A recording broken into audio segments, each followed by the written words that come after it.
two ways to wake up. Hare Krishna.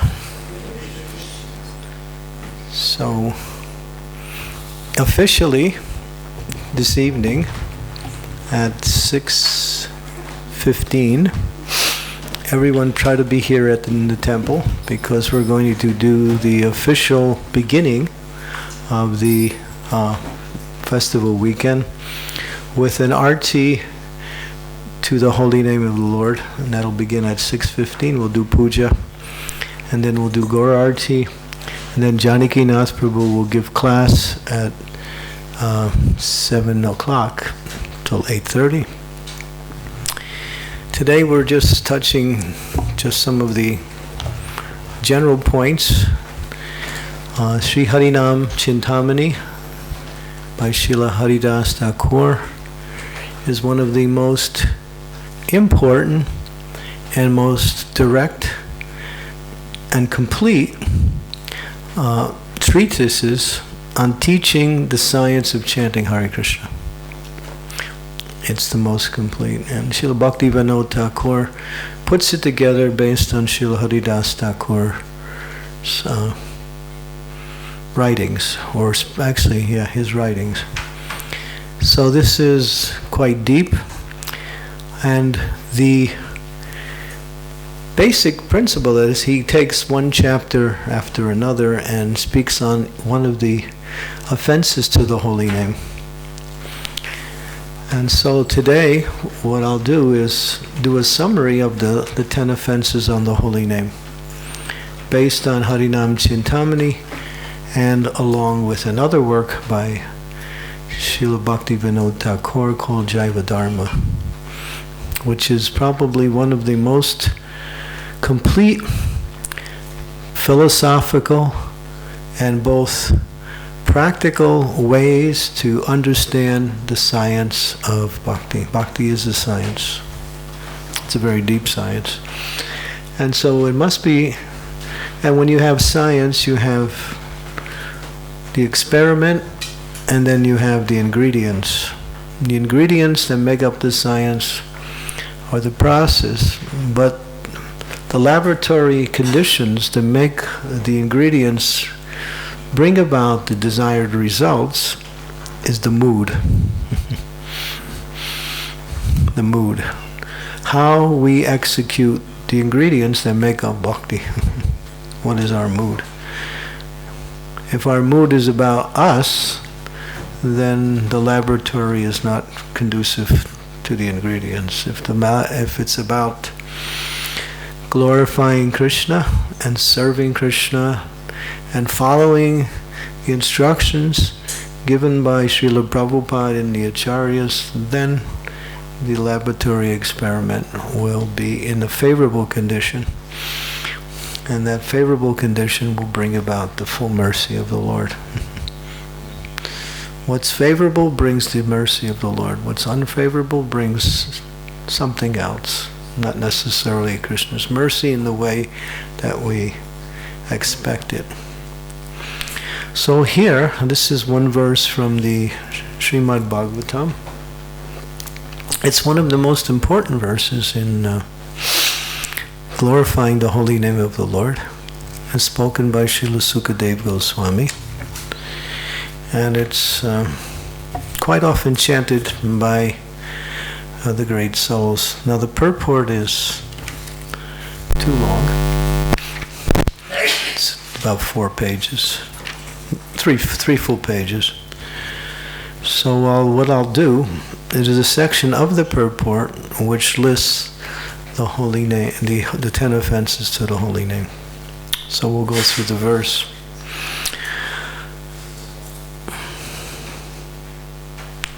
Om Namo Bhagavate Vasudevaya.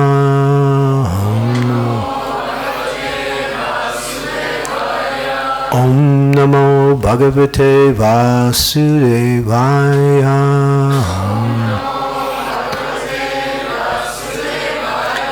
Om Namo Bhagavate Vasudevaya.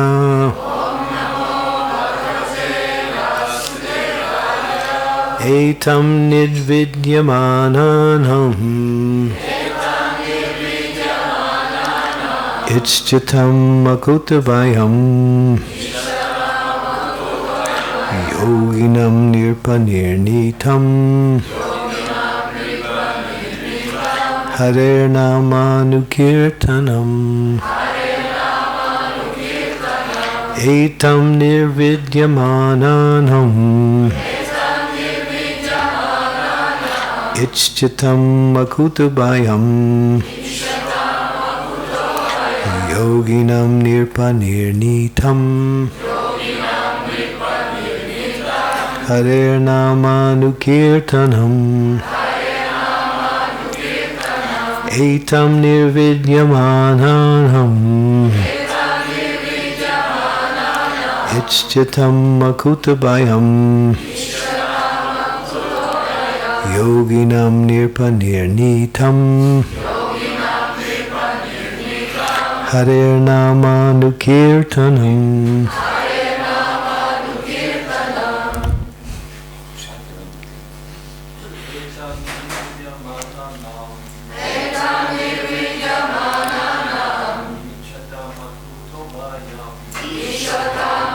Kutabhayam Yoginam nirpanirnitam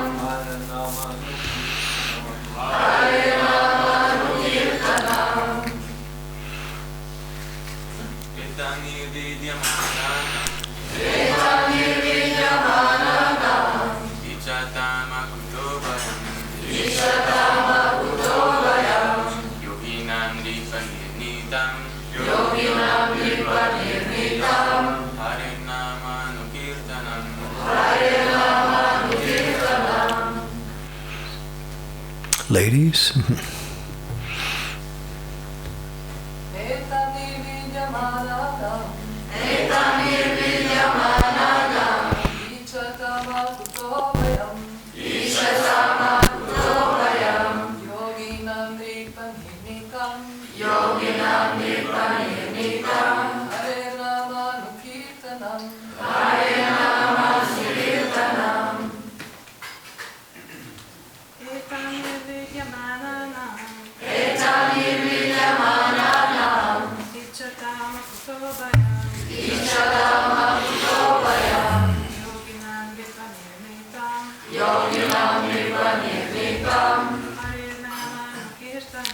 Harinam Kirtanam. Etat. It is. Nirvidyamananam. Of those who are completely freed from all material desires. Ichchitam. Of those who are desirous of all sorts of material enjoyment. Akutabayam, free from all doubts and fear. Yoginam, of all who are self-satisfied. Nirpa, O King, Nirnitam, decided truth. Hare, of the Lord, Shri Krishna. Nama, holy name. Anu, after someone. Always. Kirtanam, chanting. Translation. O King, constantly chanting of the holy name of the Lord after the ways of the great authorities is the doubtless and fearless way for success for all, including those who are free from all material desires, those who are desirous of all material enjoyment, and also those who are self-satisfied by dint of transcendental knowledge. Srila Prabhupada's purport. I'm going to take parts of the purport because it's a little bit long. In the previous verse, the great necessity for attaining attachment to Mukunda has been accredited. There are different types of persons who desire to attain success in different varieties of pursuits. Generally, the persons are materialists who desire to enjoy to the fullest extent of material gratification. Next to them are the transcendentalists who have attained perfect knowledge about the nature of material enjoyment and thus are aloof from such an illusory way of life. More or less, they are satisfied in themselves by self-realization. Above them are the devotees of the Lord who neither aspire for material enjoyment, neither aspire to enjoy the material world nor to get out of it. They are after the satisfaction of the Lord Sri Krishna. In other words, the devotees of the Lord do not want anything on their personal account. If the Lord desires, the devotee can accept all sorts of material facilities, and if the Lord does not desire this, the devotee can leave aside all sorts of facilities, even up to the level of salvation. Nor are they self-satisfied because they want the satisfaction of the Lord only. In this verse, Srila Sukadeva Goswami recommends the transcendental chanting of the holy name of the Lord. By offenseless chanting and hearing of the holy name of the Lord, one becomes acquainted with the transcendental form of the Lord, and then with the attributes of the Lord, and then with the transcendental nature of his pastimes, etc.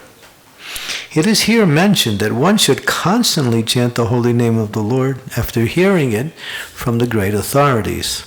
This means that hearing from the authorities is the first essential principle.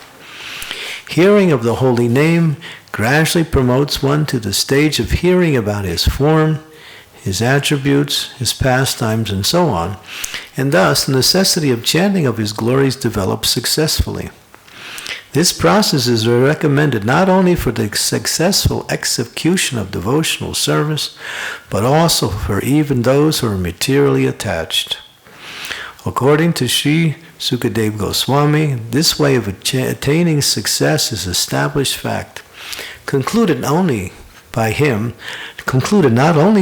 but also by the previous acharyas. Therefore, there is no need for further evidence.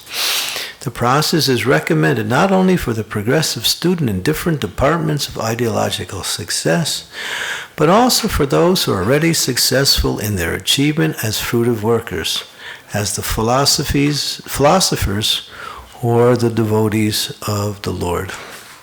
And then Prabhupada goes on to mention that Srila Jiva Goswami instructs us to chant the holy name of the Lord loudly, and it should be performed offensively as well.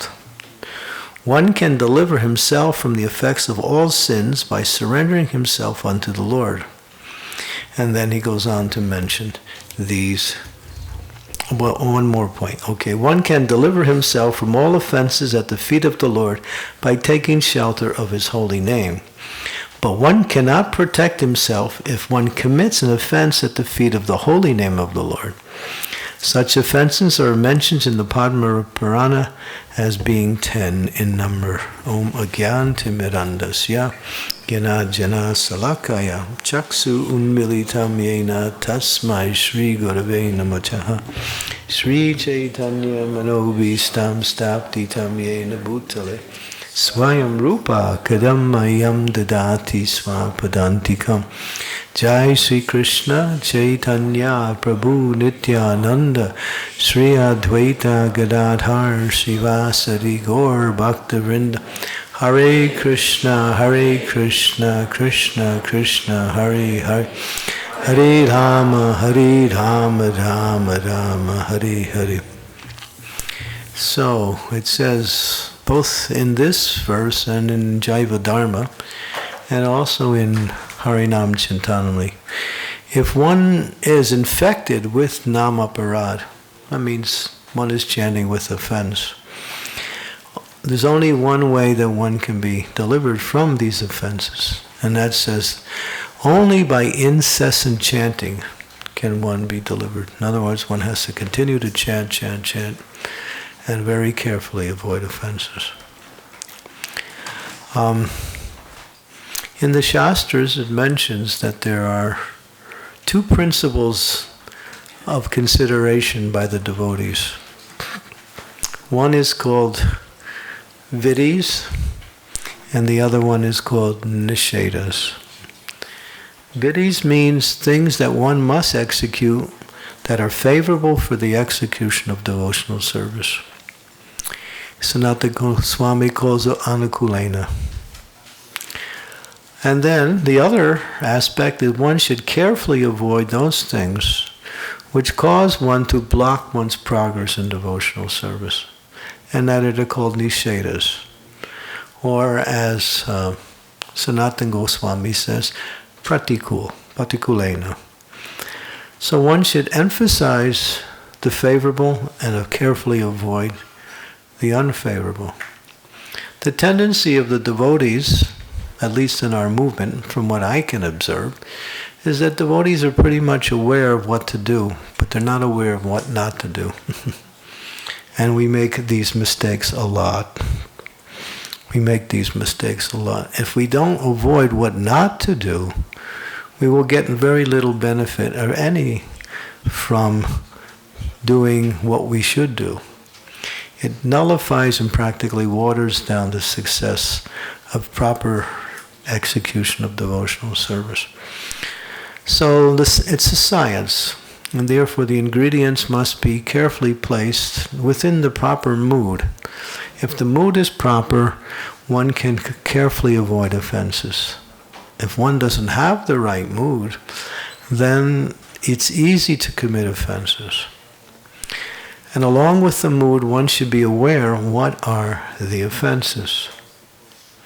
The offenses are listed as 10 in number, and of course today, like every day in our Krishna consciousness execution, we recite the 10 offenses in the morning program.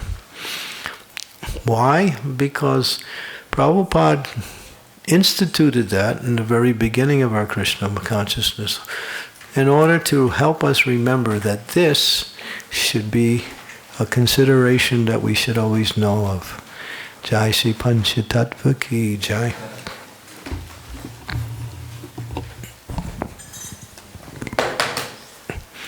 And so, these 10 offenses are the word, we mentioned this last night for those of you who weren't here, that the word aparad is the Sanskrit word for offense. Apa means against, and Radha represents Radharani, who is the personification of pure bhakti. So aparada means against Radharani, or against the principles of pure devotional service. So bhakti, or chanting, it goes through 3 stages. One is namaparad, and then gradually we move away from that into namabhas, and then from namabhas we come to sudanam, or pure chanting. To get to namabhas, one has to be aware of the offenses and try to avoid them. If one is still committing offenses, but is trying to avoid, they can still reach the stage of namabhas. As long as they're not committing certain offenses, like the first offense to the holy name, the 7th offense to the holy name, and the 3rd offense. These 3 are the most dangerous of all the offenses, especially the first offense. And we'll describe what is the first offense. So I thought it would be nice that devotees can list the different offenses, and then we'll explain as we list them. So, okay.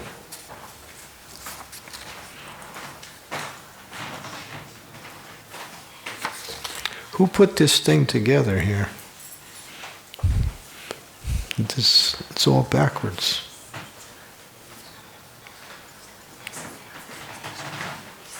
I think it's backwards. Let me see if I can find it. Where's the first offense?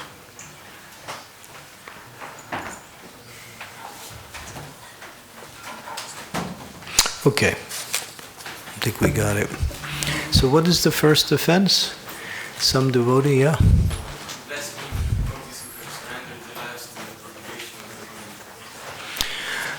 The pure bhaktas, that's what it says, who have exclusively surrendered to Harinam, have given up all material aspiration, such as karma yoga, jnana yoga, principles of dharma, tapasya, and astanga yoga.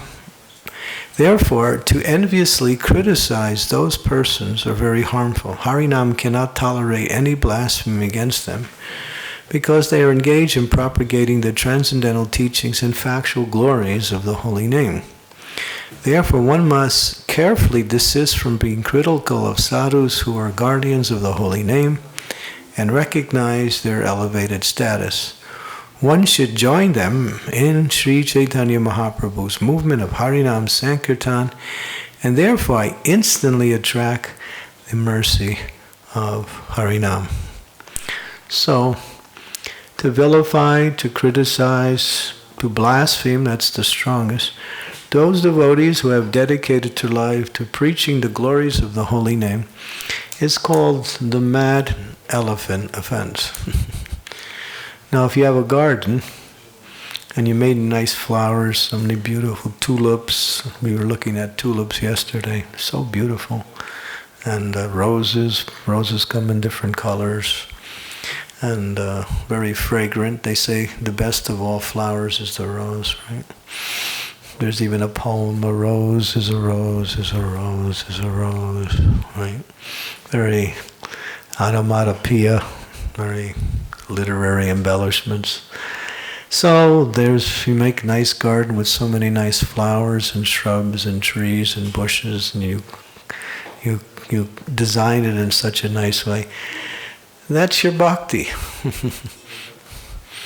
But then you say, all right, there's a nice elephant. I'm going to invite him in to see my garden. What happens? What's he going to do to your garden? Finished. He's just going to stomp on everything and destroy it. So, and especially if the elephant is mad, when they get into musk, then everybody runs. The villagers all run. The village gets deserted when the elephant becomes mad, because no one can stop a mad elephant.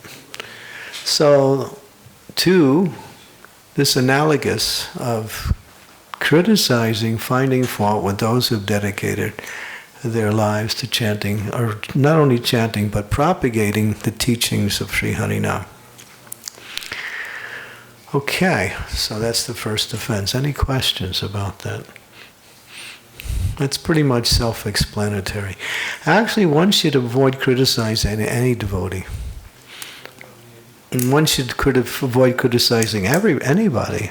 One may find some discretion in a person's behavior or character, but one should not broadcast that and make it your conversational piece. We like to talk gossip, and gossip is another form of offense, because talking about others in a negative way is also offensive. And especially talking about great souls.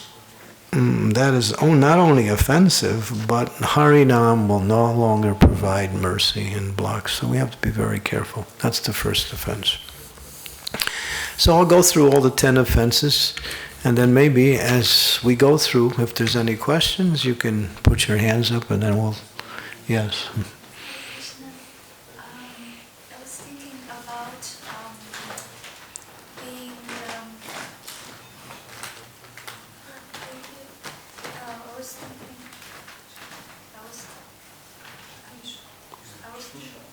Just speak, I can hear you. I was thinking about being... making... How to say... how in English... If you think about something that's negative, it's not offensive. But if you speak it or act on it, it is. But the problem of keeping negative thoughts within the mind is that they could manifest it externally. They can manifest externally, and then that becomes offensive. That you have, we need to have some judgment, but judgment which is based on... Let people who are in a position to do that as a service judge. Don't you judge. That are, If you find that a person's character or behavior is unpalatable, you can avoid that association. like that you have someone, some person who is your friend and is judgmental, and how to like or correct or going away, like. Well, there's different ways to express your friendship. If it's a friend, that means you're pretty much able to converse with each other without problems. You say, my dear friend, what you're saying is not good for you, and I don't want to hear it either.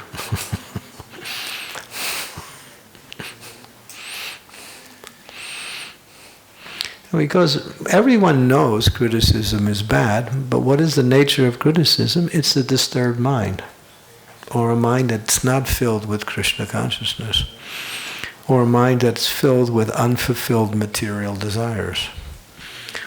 So when the mind is in that state, then even something that is not worthy of even noticing, we notice it and find fault with it. Like that. So one can communicate in a very sensitive, in a very, what we say, precise way, being very sensitive to the person, because you can't offend the offender. That's another form of offense. If a person is offensive and you're trying to stop them and you're offending them, then all you're doing is just exasperating the problem. That's all. So one has to be able to do it in such a way that you can communicate nicely.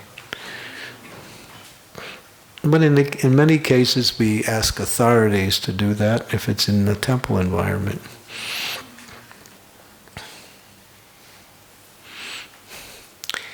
Okay, does that help? Yes, Sri Devi. Actually, it is Mamata Devi's question.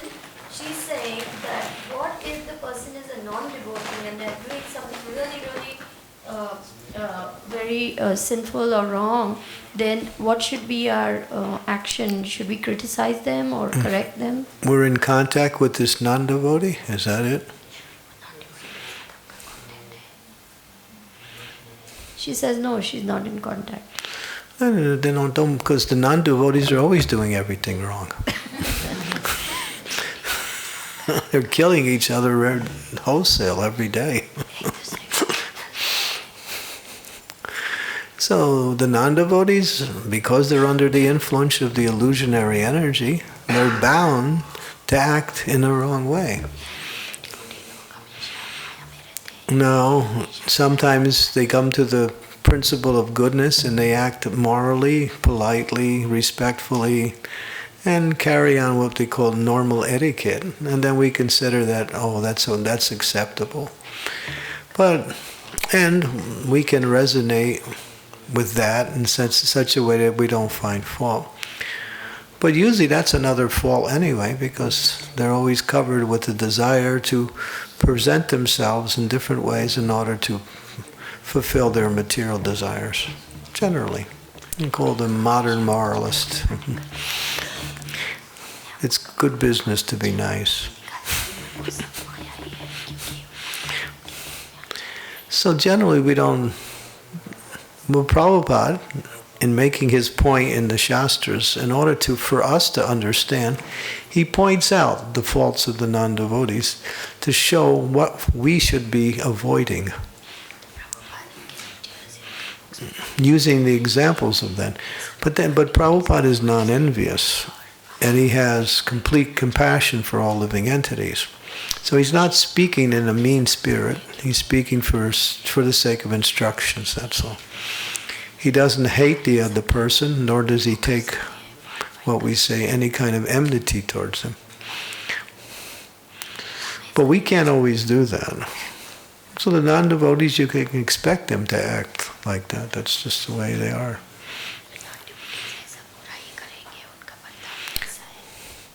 Better not to associate with them. That's why we don't associate with non-devotees. But if we have to be in their association, we should just be very respectful. That's all. Give respects to others, that's all.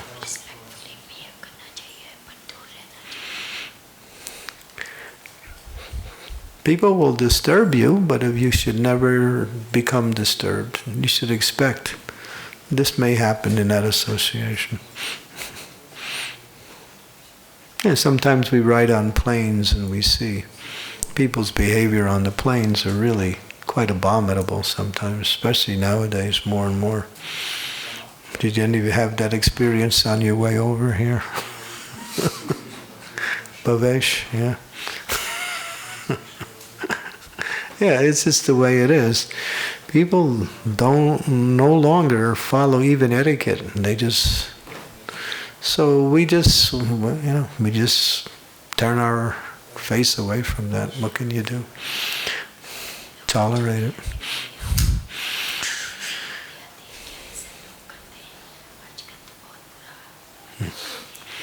Anything else? Yes, Tushar. Is there any distinction between thinking and actually saying something in classicals for non-devotees? Yeah, I got the question. Is there any distinction between thinking and then speaking? Big one. You're not, this age is Kali Yuga, and the Shastras say we're not accountable for wrong thoughts. We get credit for good thoughts, and we don't get punished for wrong thoughts. This is a special concession. It's mentioned in the first canto, 18th chapter of Bhagavatam. I think it's 118.7, if I can remember correctly. In that, Prabhupada says, because of the age of Kali being so bad thoughts come from everywhere, outside and inside. So one should not somehow or other dwell on them, push them out.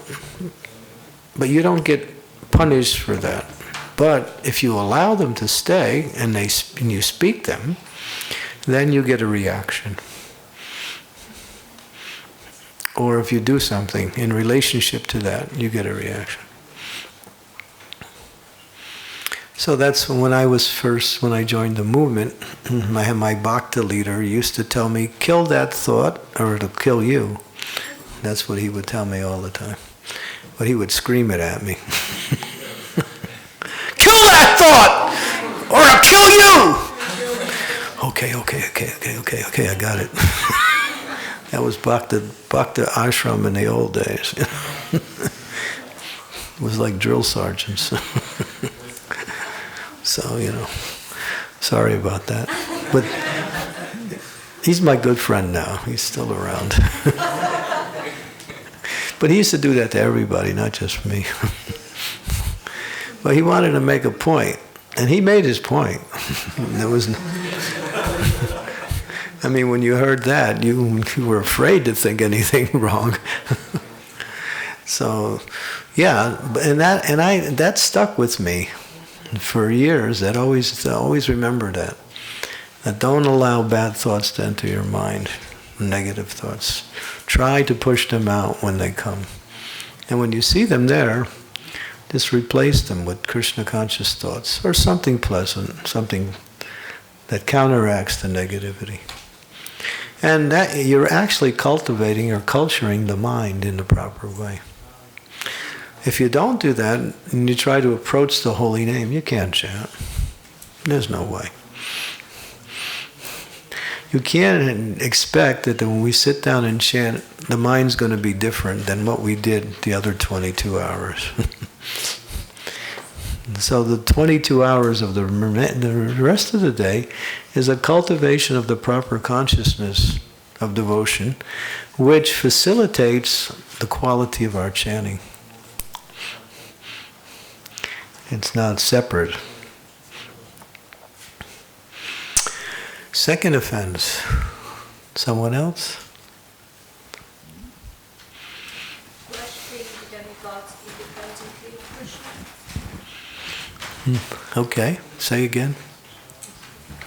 Worshipping the demigods independently of Krishna. Okay, so now there's two. One should not worship the demigods such as Lord Brahma or Lord Shiva as independent or equal to Lord Vishnu. So here there's 2 points in that. Intellectual hair splitting of the relative significance of the name and qualities of Shiva, the foremost of the Devas, and Vishnu, the Supreme Lord, and considering these personalities to be independent of each other or thinking they are competing with each other as the Supreme Ishwar is offense. Such an intellectual posture is tantamount to polytheism, and therefore a great hindrance in the growth of unalloyed Hari Bhakti. Thus one must chant Harinam with the realization that Sri Krishna is the Supreme Ishwar, and all the Devas, including Shiva and Brahma, who receive their powers from him, are thus certainly not independent of his control. So I don't think we have too much problems with that in Western countries.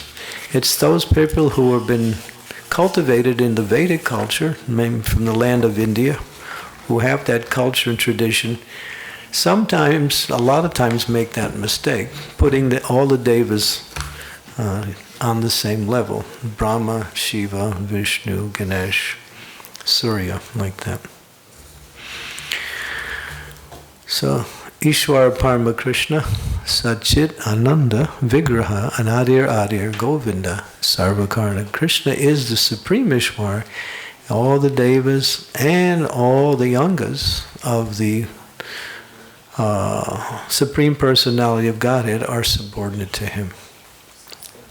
The other explanation is that the all-auspicious embodiment of the Shaktis of Krishna are absolutely non-different from the fountainhead of Sarupa of Krishna. Therefore, to see Harinam, and indeed the innumerable forms, qualities, and pastimes of Krishna as distinct from Krishna is an offense. In other words, Krishna's name, Krishna's form, Krishna's qualities, Krishna's activities, they're all absolute principles of his transcendental Swarup. Swarup means his transcendental form. To make a distinction between these activities and his transcendental form is also the second offense, like that. The Gyanis, they do that. Okay, that's a little technical, yes.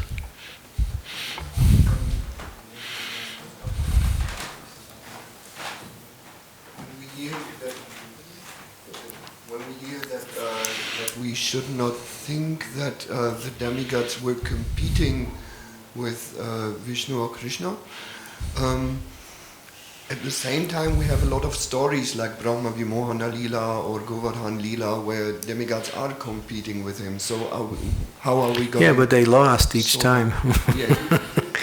Shiva did also. Shiva fought with Krishna. And Brahma, he also stole the calves that you mentioned in Cowherd Boys. There's other incidents too. In Ram Lila, no, not Ram Lila, Shiva didn't fight with Ram. So, yeah, there are incidents, but there was some incident that inspired the demigods to take action. In Brahma's case, he wasn't aware it was Krishna. He was thinking it was another powerful demigod. In Shiva's case, he knew he was the Supreme Lord, but he did it in order to protect his devotee Banasura. But then after Krishna said, "Why are you fighting with me?" Shiva said, "I don't know." He came to his senses. Shiva gets bewildered sometimes. He's got a lot going. So in that particular pastime, if you read that pastime, you'll find that that pastime kind of illustrates the power of Shiva and the power of Krishna, and who has superior power. For those who have some doubt and place Shiva on the same level as Krishna, these pastimes are illustrative, showing what is the relationship between Shiva and Vishnu or Krishna. Like that. But in any case, we should understand that Krishna is the Adi Purush. He is the one without a second, Nityo nityanam chaitanas chaitananam eko bahunam viridati kaman. No one's greater to no one's. So you find that a lot in people who are somewhat versed in the Vedic culture. Not having not having the proper spiritual teachers to show the distinction. They may worship the various demigods along with Lord Vishnu. We have the Panchopashanam, which are done by the Mayavadis. Panchopashanam is they worship 5 deities. And who are the 5 deities? Vishnu, Shiva, Ganesh, Surya, and Durga. And they think they're all the same. And Vishnu's one of the in there. But Vishnu is on the level of the Godhead. The demigods are not. They're simply angas, that's all. Krishna says in the Bhagavad Gita, the devas, those who worship the devas are less intelligent because they should understand that devas get their power from me. So I don't think we worry about that too much in Western society, but in India it goes on all the time. Yes? I was just wondering, sometimes devotees also used to worship demigods for material type of benediction. They offer Mahaprasadam from the Lord, so in a way it's not independently worshipping them, but you can take the Lord's Mahaprasadam and offer to the demigods. You can do that. That's not worship. You're just giving them the Lord's mercy. When they do it for some kind of material type of benediction, then that's an offense. That's using the Lord to further one's material desires. That's like using the holy name in order to get something beneficial for. I chant because, I want, I want to destroy my enemies. I want to become powerful. Or I chant for some kind of material gain, to get more money, to get more intelligence in my business. That's offensive. Yes? I was wondering about our tilak. Who? Our tilak. Tilak. Radha and Krishna, and then we have Lakshmi in the middle. Yeah. Why is that? Let's stick to the questions of the... We don't want to get too far away from the subject matter. I'll answer your question later. Okay. Yeah, let's stick with this particular, because we have a lot to cover. But isn't Lakshmi a Devi? No? Lakshmi is... she's Shakti.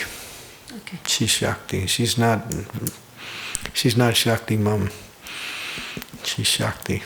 She comes in the female energies, which are all in the Shakti, the energies of the Lord.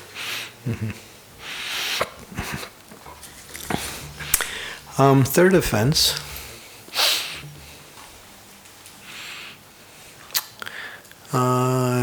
Yes, Tushar, third offense. Disobey the orders of the spiritual master. Okay, third offense. The teacher who delineates the highest and most esoteric tattva of the Harinam is the true Nam Guru, the spiritual master who initiates the disciple in chanting of the holy name. To develop unflinching faith in the Guru is obligatory for the disciple. A person who, because of misrepresentation of tattva, believes that the Nam Guru is only conversant with Shastras dealing with Harinam and is therefore not well versed in the wider Vedanta philosophy commits a serious offense against the holy. The Guru, realizing the tattva of the Harinam is truly the best of all spiritual possessors and must never be minimized. Minimized means to think he's an ordinary person, just like Arche Vishnu Siladi, Guru Shu Namachi. To think that the Guru comes from a particular background, particular caste, clan, Prabhupada, before he was a devotee, not before he was a devotee, he was always a devotee. Before he was in the position of a spiritual master, he had a family, he had 5 children. He was a very successful businessman, to look at these things and describe that as Prabhupada's, what we say, nature or something about his character is offensive.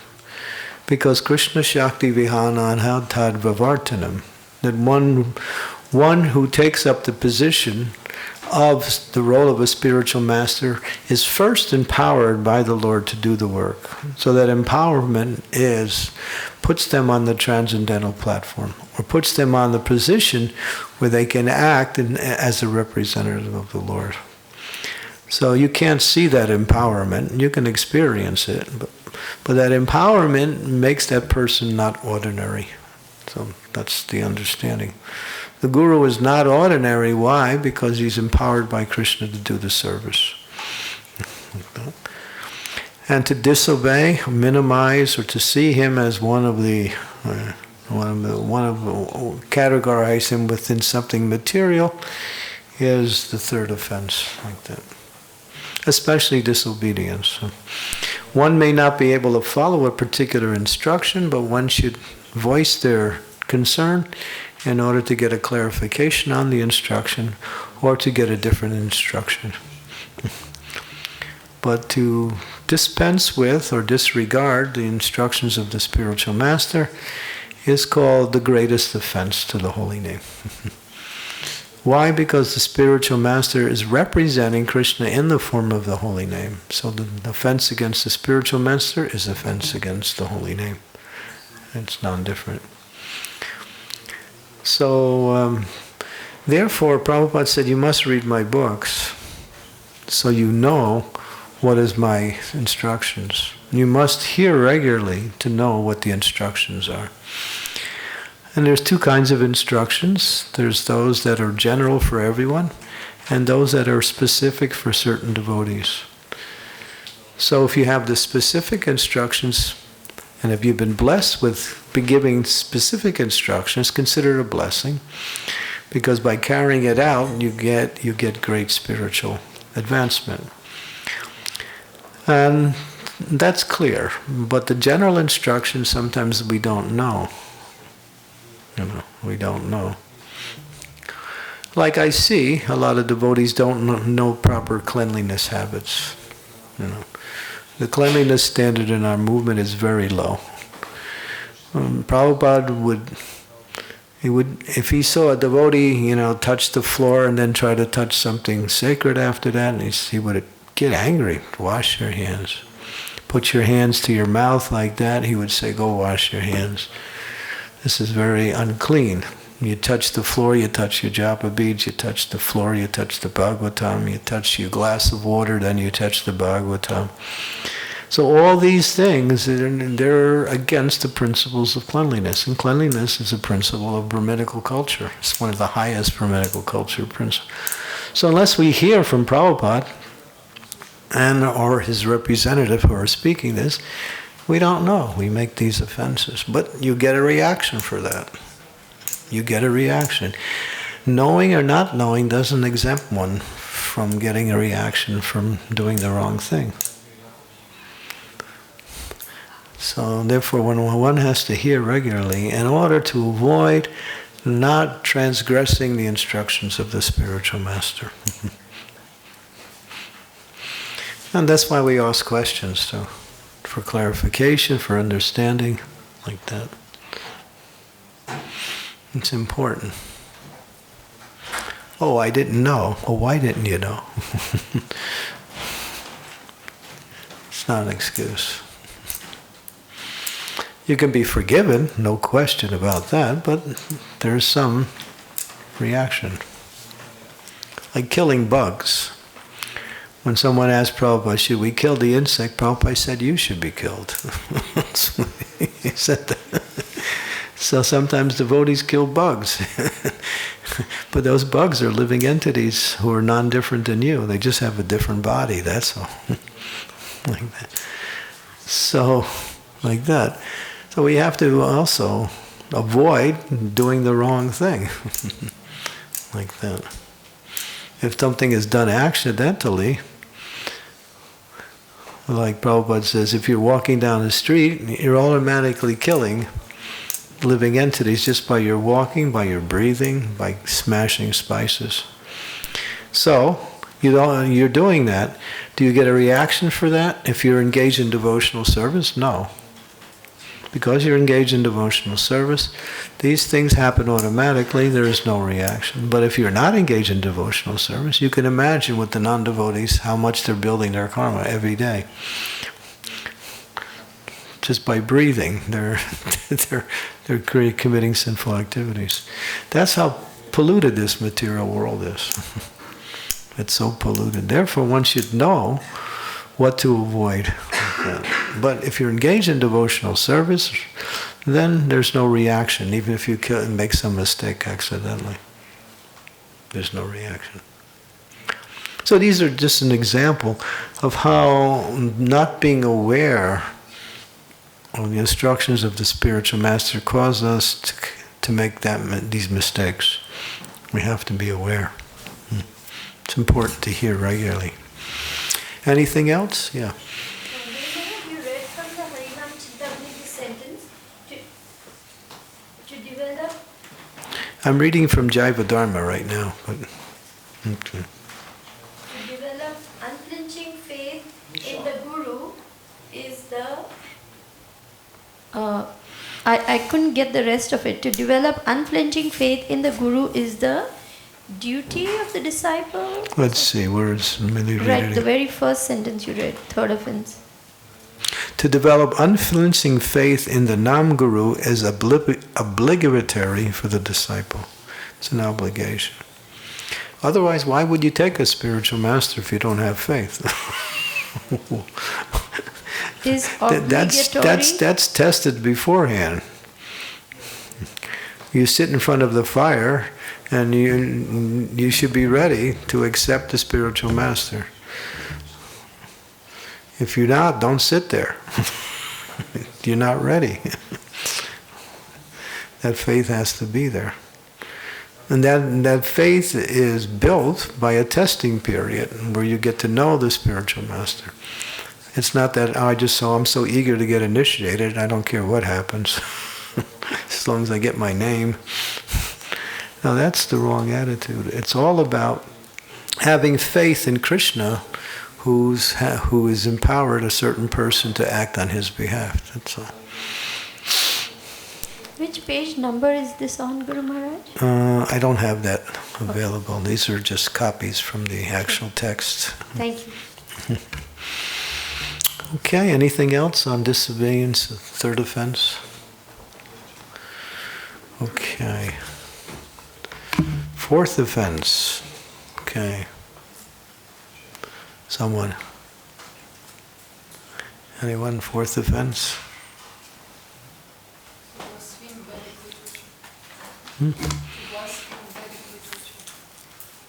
And? Literature and pursuance of the Vedic version. And literature and pursuance of the Vedic version. Both. Okay. Okay, let me see. This is a long explanation.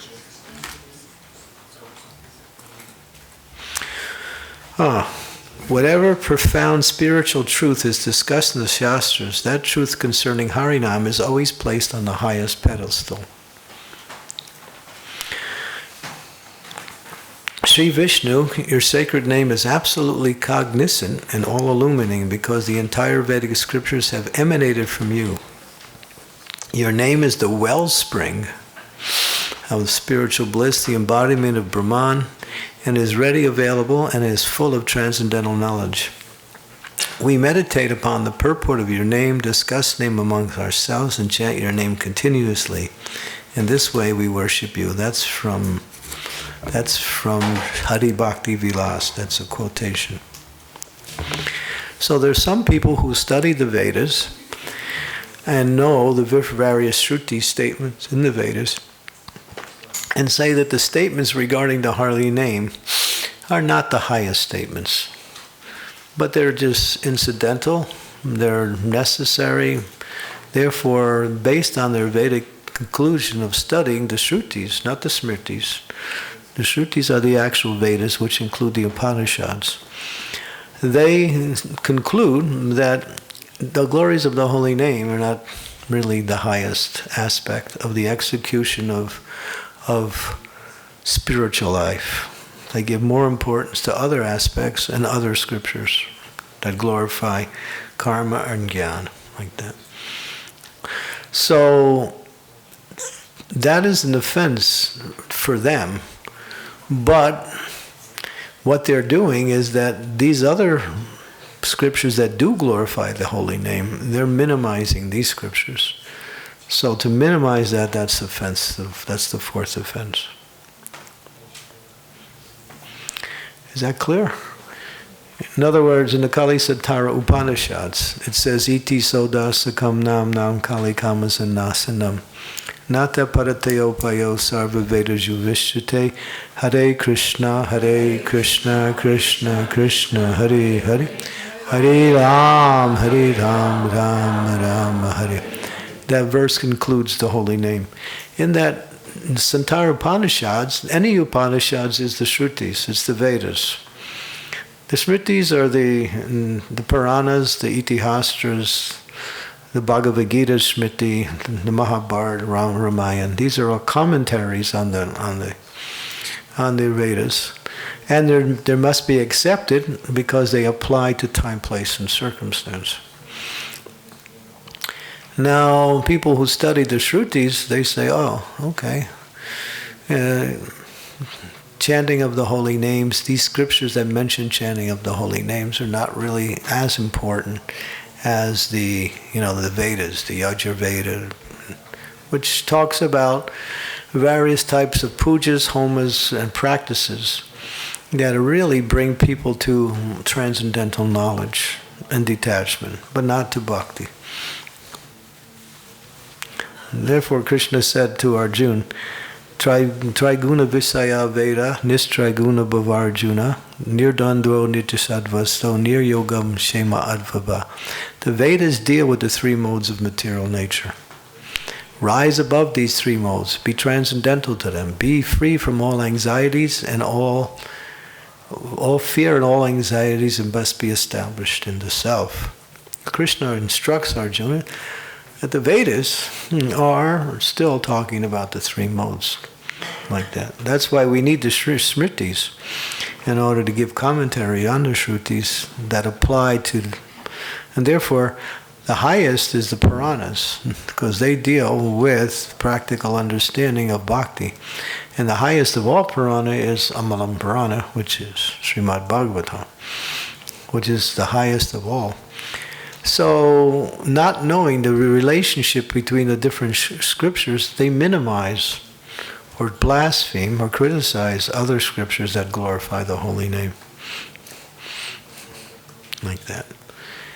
Now, another explanation, which is we hear in our day-to-day life in Krishna consciousness, is that outside of the, not outside, but known as scriptures of the other religions, such as the Bible, Quran, the Torah, and various other scriptures of other religions, they don't always teach pure devotional service. They teach mixed devotional service and have some elements of pure devotional service in there. To criticize, to minimize, to find fault with these scriptures is another form of offense. Because they're made or designed and empowered by the Lord for a certain class of people who cannot or are unable to or haven't had the access to pure scripture. So they can practice spiritual life in what is called karma mishra bhakti, jnana mishra bhakti, yoga mishra bhakti. And you find that's but to criticize these other scriptures disturbs the mind in its offense. You should know the difference, that's all, and see the difference, but don't find fault. Because they are for a certain class of people. It's either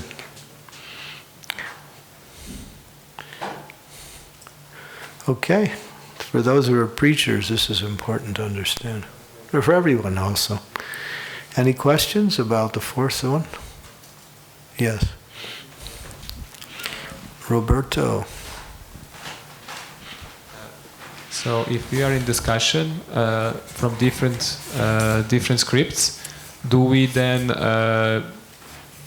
so we don't try to find faults in others, but try to say how this is more superior, or No. If you use the word superior, you're already finding fault. You just emphasize what is bhakti, that's all. You explain that bhakti is the complete aspect of the living entity's relationship with God. To work for God is nice. To develop knowledge of God is nice. But to love God is the highest. Loving God includes serving God and working for God and also knowledge of God. But these other scriptures have elements of bhakti in it, but they don't emphasize bhakti as the goal. That's all. Okay? Don't find fault. Prabhupada says it causes the mind to become disturbed. Fifth offense. Anyone? Govardhan Leela? Consider the glories of chanting Hare Krishna to be an imagination. Okay. To consider the glories of chanting Hare. Persons who disrespect the Shrutis, Smritis, and Puranas are wonderfully glorify Harinam with the speculative assertion that the glorification of Harinam within such scriptures are mere exaggeration, are hurled down to the hellish planet known as Aksaya, the inexhaustible hell. Hare Krishna. So, in other words, yeah, we know the holy name is great, but the scriptures are using eulogies, they're using hyperboles, exaggerations, just so you will chant. That's all. It's not really like that.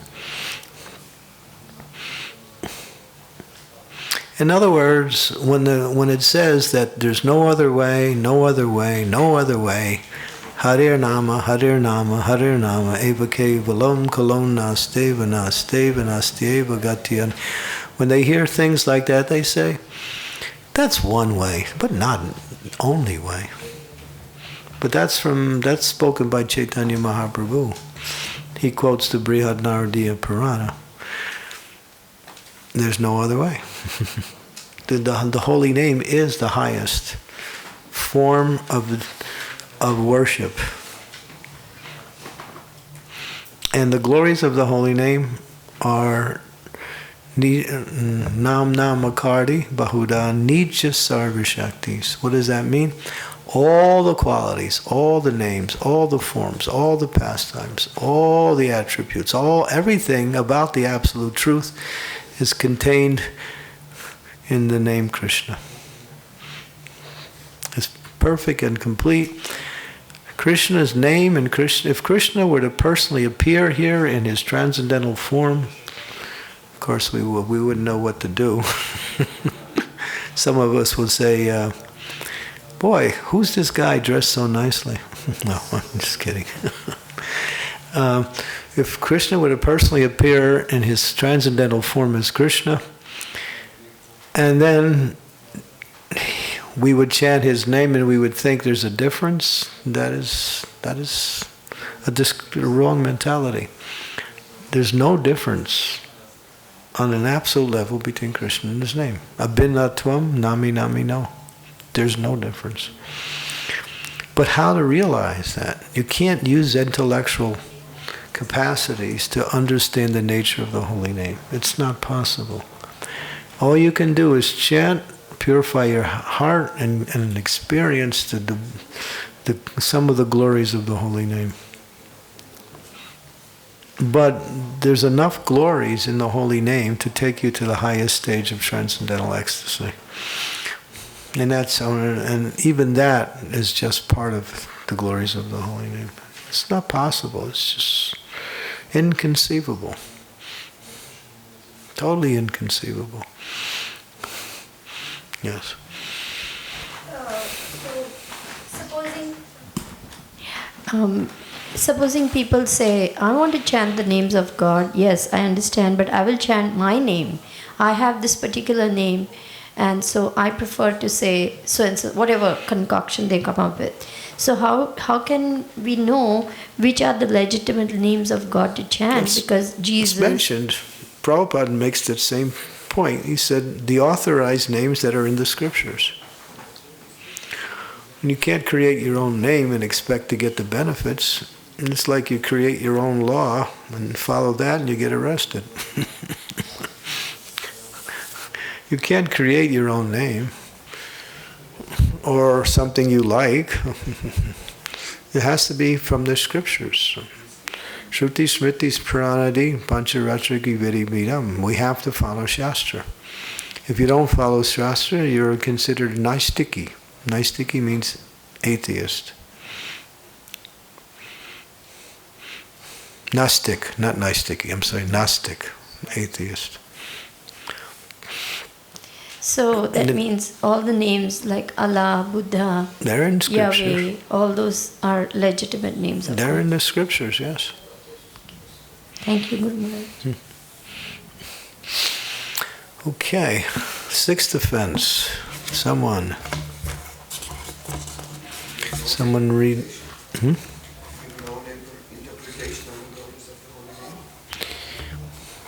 To give interpretation. The sixth offense is to consider Nam as imaginary and fictitious proposition. It's almost similar to the fifth, but there's a difference. The Mayavadi speculators and gross materialists conclude that Brahman, the supreme app, is impersonal, formless, and nameless. They speculate that the names such as Rama,